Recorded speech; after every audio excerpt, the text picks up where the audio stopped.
pay a fee every month, $20, whatever you can afford, and work on your art. Everything you need is there.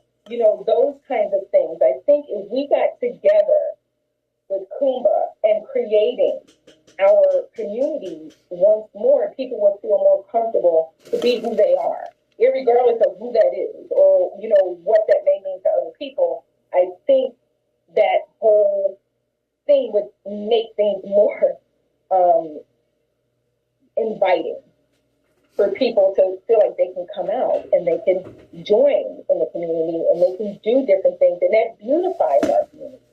That art and those things that they paint on the side of houses.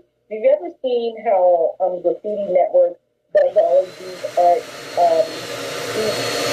these works of art that they put on the side of buildings? And a lot of it is about the African American community.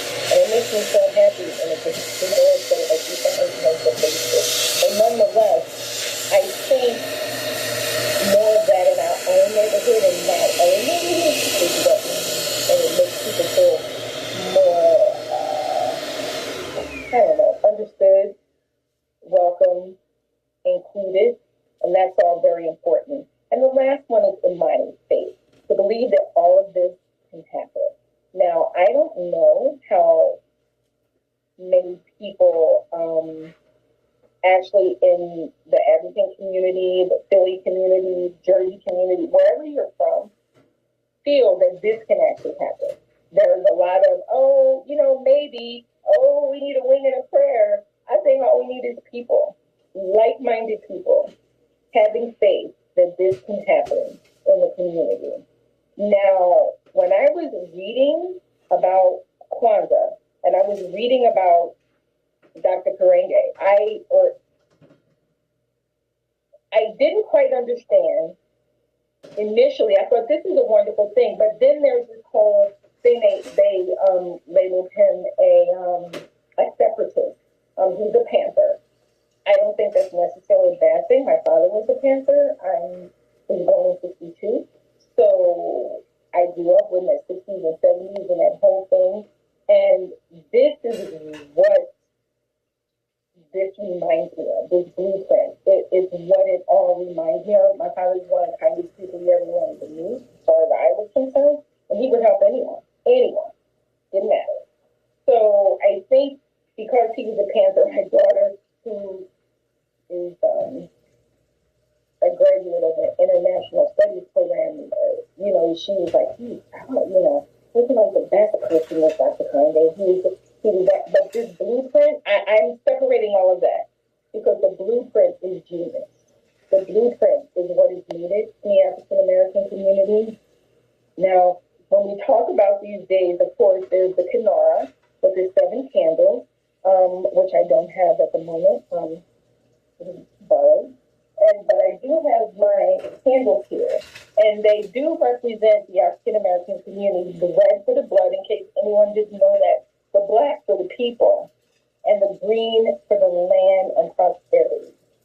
Now, does anyone have any questions about that little brief history of Kwanzaa?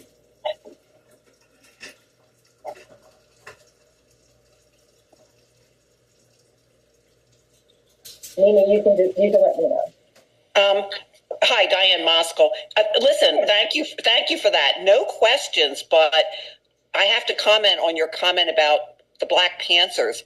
I think historically, and I grew up in the 50s and 60s, there was the view of them as you said, separatists and Angela Davis, but they did incredible work in the community. Incredible work. And I learned only recently that public health-wise, they were among the first who started to cast light on the treatment of sickle cell disease, which had been really overlooked by the medical profession. Question of equity. They're starting to find little things now, which I think this could have been well taken care of by now. Yeah. But anyway, thank you for being here tonight. I wish you had a better turnout. I feel personally badly about that. Oh, that's okay. Everybody's caught up, with the holidays. And like I said, half of us are not well with COVID.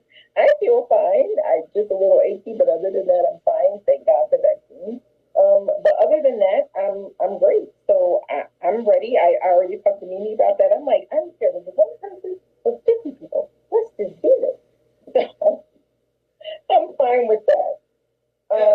Yeah, and thank you for sharing all that about the different definitions of the words. And I also agree that we do have to work towards that unity and unifying, and that is the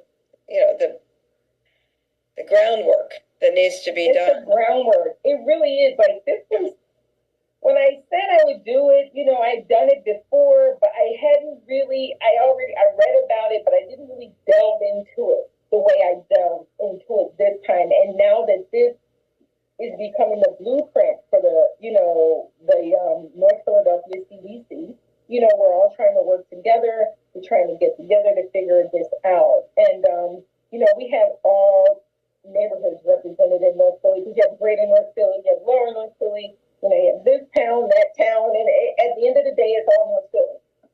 So everybody's trying to come together and try to work together to figure this out. And I really am enjoying these meetings. Some are on Zoom, some are in person. But due to the uptick in COVID, the next one will be on Zoom. They said until further notice. So, I'm just looking forward to it, and I'm glad that I can spread what little knowledge I have about Kwanzaa to other people and other cultures as well. All right, so I'm going to get started. Looks like we're good on time. So this is going to be a whirlwind. First, we're going to start with the black eyed peas salad. Okay? Now, with the black eye, I'm going to move you over here because this is where my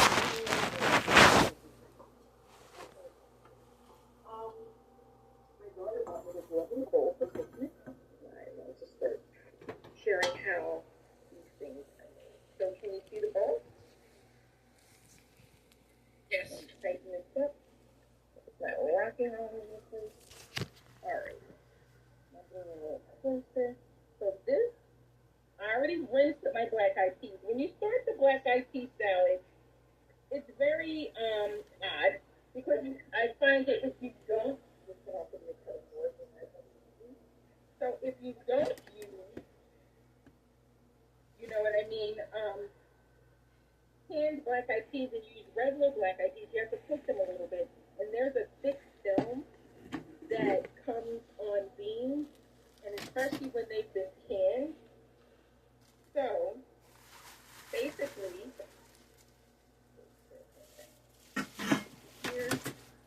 basically, what I've had to do is really rinse these beans because that thick